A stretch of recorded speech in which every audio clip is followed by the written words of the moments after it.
What is up, YouTube? I'm Devon DaVinci, lead of the Renaissance Crew, and you're watching DaVinci Reacts. Today, I'm going to be getting into more geography now. This is the next African country that I was going to check out. This is Liberia.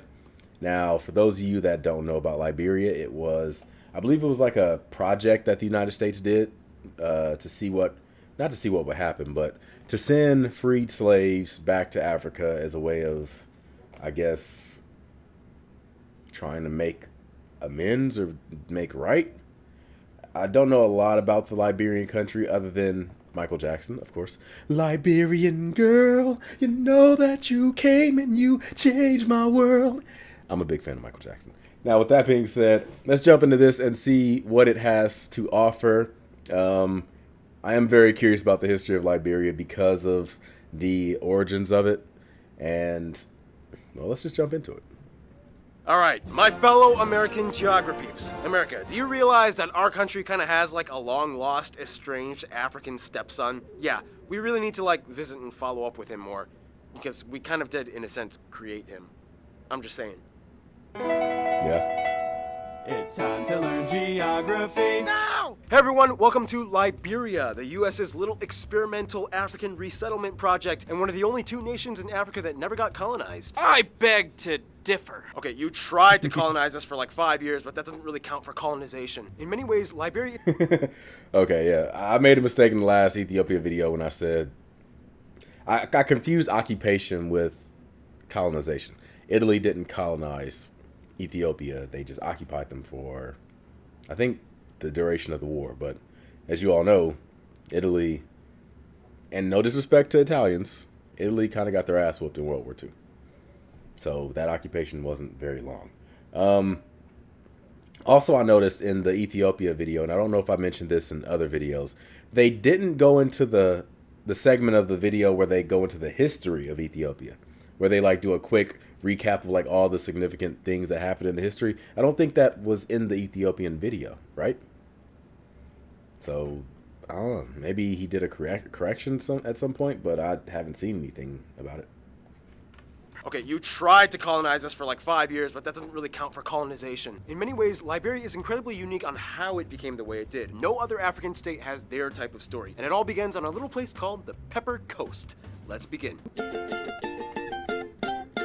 Okay, I'm gonna be honest. Unfortunately, my first impression of Liberia came from the movie Lord of War, in which, like most Hollywood movies, portrays Liberia in a complete war-torn mess. On top of that, the whole Ebola crisis happened, which made things even worse, which is why Liberia is like the perfect place to visit right now. I have to ring the tripster bell once again. Everybody still thinks this place has Ebola, so they try to avoid it, which means no annoying tourist crowds. The exchange rate is amazing. You could potentially have like an entire beach to yourself. People are friendly and like nobody knows about it. It's like Africa's best kept secret.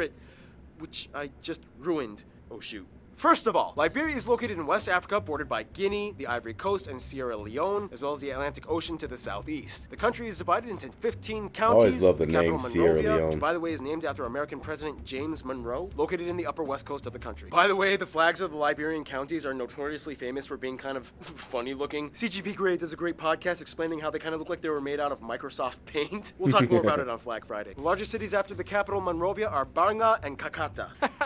There's a place called Sasstown.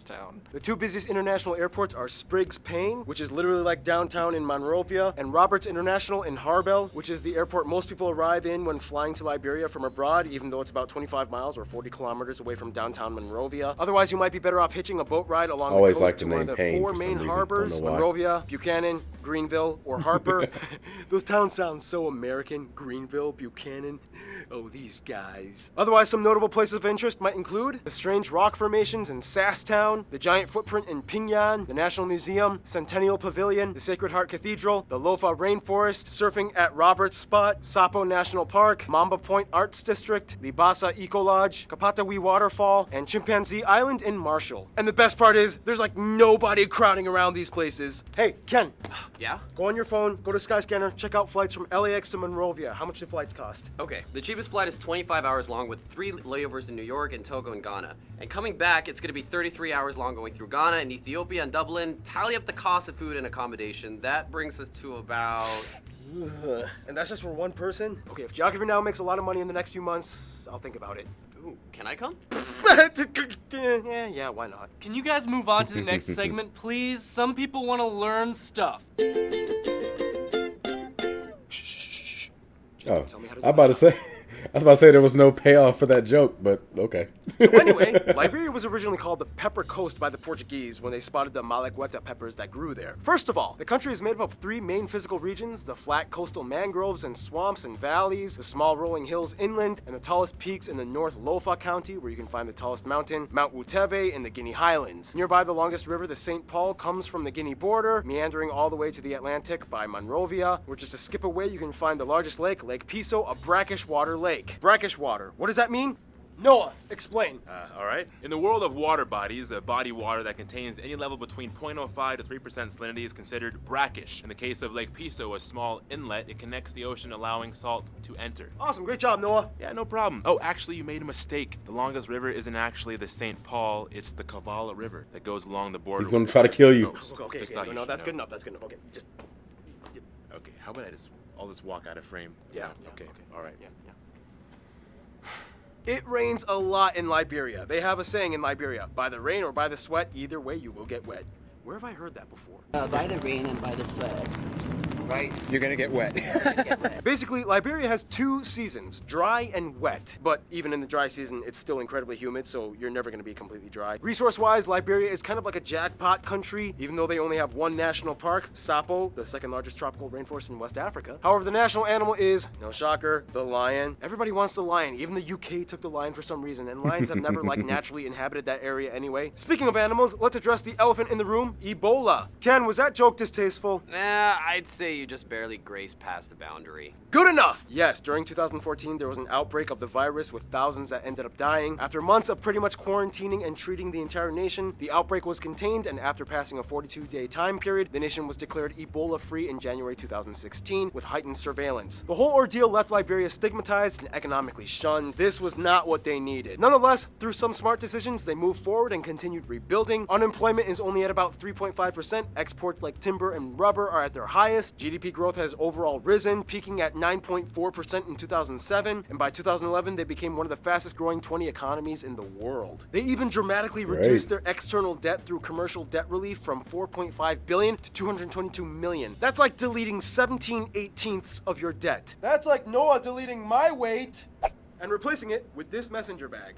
Good for you, Liberia. Granted, they still need to do some work, blackouts are not uncommon, and infrastructure and civil engineering projects are still in progress, but for a country coming out of 2 civil wars and Ebola, not bad. Oh yeah, we usually talk about food. Food! Now, as a nickname hint, Liberians are famous for making their food spicy. They love spice. It's even said that people all over, but especially from the Kru tribe, put small bits of pepper in their kids' noses and mouths to kind of get them to build a tolerance. All right, that just about covers that. Moving on to my favorite part, I get the mouths, but the noses?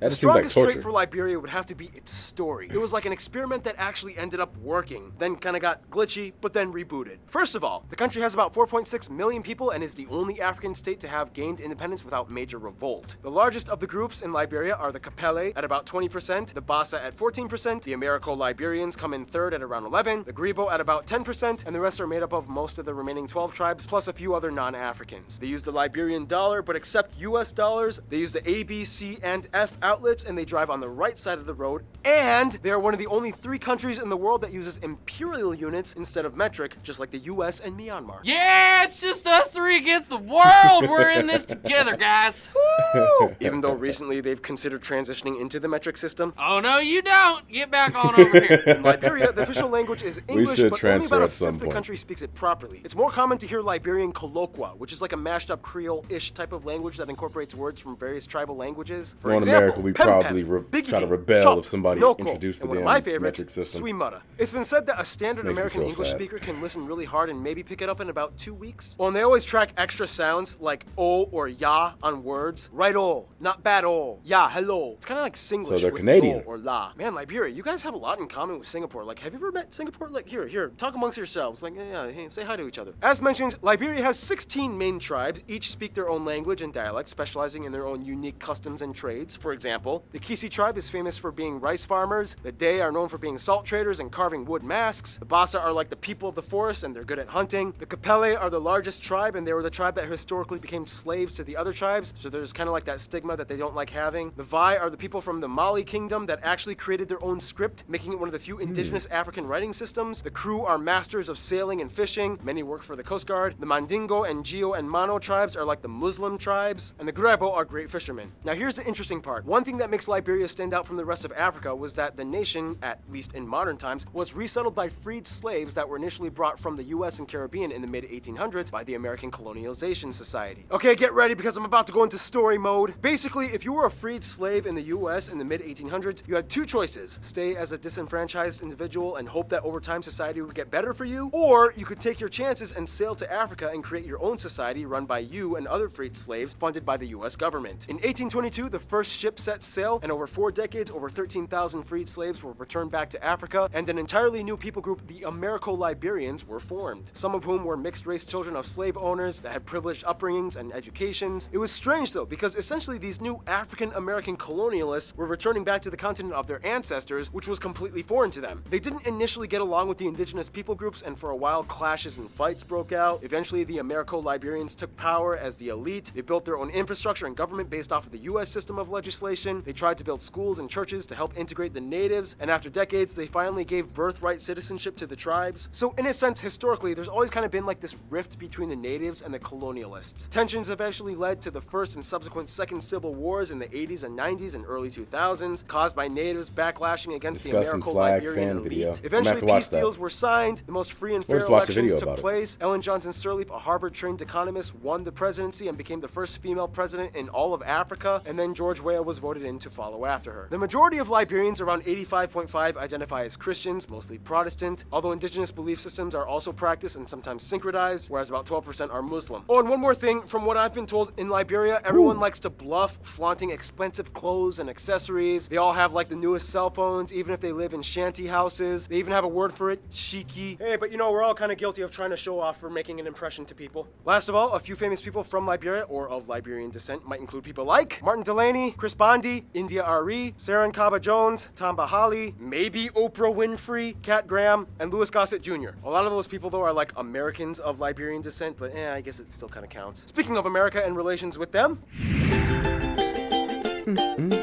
Liberia is kind of like that kid playing on the swings that you walked up to on the playground because you wanted to say hi, but then the moment you got 2 feet away from them, they fall off and break their arms screaming in pain, so you're like, oh shoot, hi? Are you okay? First of all, within Africa, Namibia showed huge appreciation for Liberia's support for their liberation efforts and offering Liberian passports to help students study abroad. The Namibian Defense Force also stops by and stations themselves occasionally in Liberia. Sierra Leone and Guinea were like the really close cousins that suddenly got really mad because that one thing that happened in the 80s that they never really forgot. And by that I mean President Charles Taylor. Although issues have settled, they still kind of remember it and hold it against them a little bit. India really started to love Liberia after they gave their full-fledged support for India's stance on the Kashmir dispute. In return, President Sirleaf was invited to India. They struck up multiple export and investment deals in things like engineering equipment, pharmaceuticals, and steel and plastics, which increased India's investments in Liberia by 4 times. When it comes to their best friends though, Liberians always kind of go back to their 1800 roots and say the USA. Sometimes they even call themselves Little America, and the statement, "We will become America's 51st state," has even been a slogan in some presidential campaign.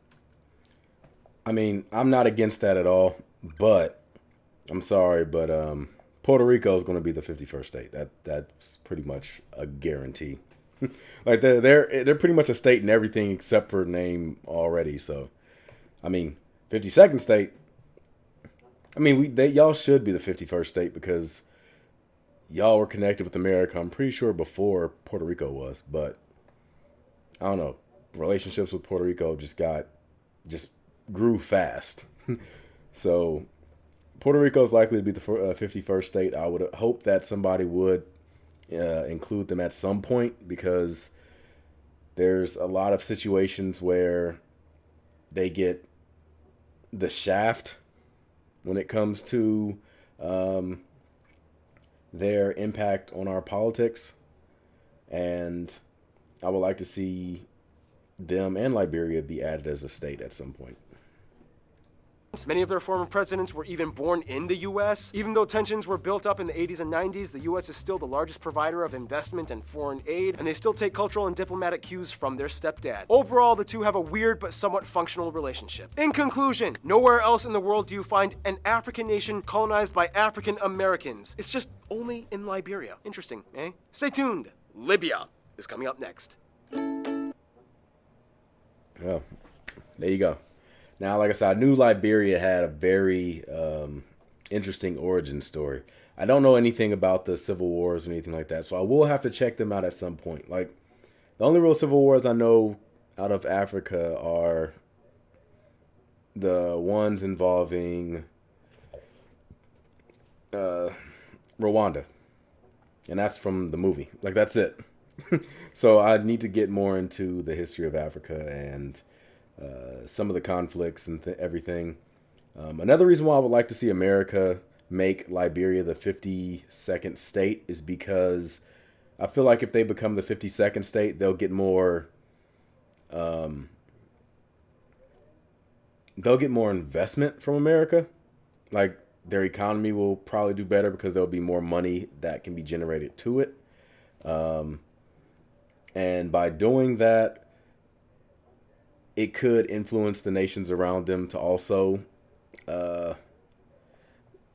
pick up more, and then the nations around them pick up more, and hopefully, like, with time, you can have all of Africa, you know, building off of what Liberia is doing and making themselves even bigger. I mean, except for, like, South Africa and places like that, because they're already pretty wealthy on their own. But they're... like, I would like to see Africa do well. And a lot of people, especially in America, there's a lot of idiots out there that'll say stupid stuff like Africa is, like, they act like Africa can't get better. Like, oh, well, look, look what all these other countries have done in Africa. They have been around the longest, but look where they're at. And it's like, you're kind of ignoring the fact that all their resources and everything was pretty much stolen from them for hundreds of years. Like, it's kind of easy to say somebody hasn't been able to pick themselves up fully when you keep knocking them down every time they try to get up. But hopefully we're past that. I do feel like there is a bit of a red flag when it comes to China's investment in Africa. I mean, I know that, like, they're doing a lot of investments and everything, but I'm always worried because, like, what are they expecting in return for these investments? This could be like a new form of colonialism. Just, you know, be careful. Whatever they give you, take it, invest it, and when you get the money, pay them back, because I do not want to see another country getting their hands in Africa and trying to take advantage. Like, I don't know. Maybe it's just the pessimist in me, but I just don't feel like it's a good idea to be taking money from countries that don't have a problem with occupying other countries. And that includes America too. Like, if you're getting loans and stuff from America, figure out how to invest it properly and pay it back, because if you're gonna fuck around and have a military base on your property, I'm telling you, we don't play. We're going to bring some damn liberty over there. You don't want that. But with that being said, I hope you guys enjoyed this video. If you did, make sure you hit that like button, subscribe, and share. I look forward to seeing you guys on future videos. Until then, I am Devon DaVinci, and I am signing out. Deuces.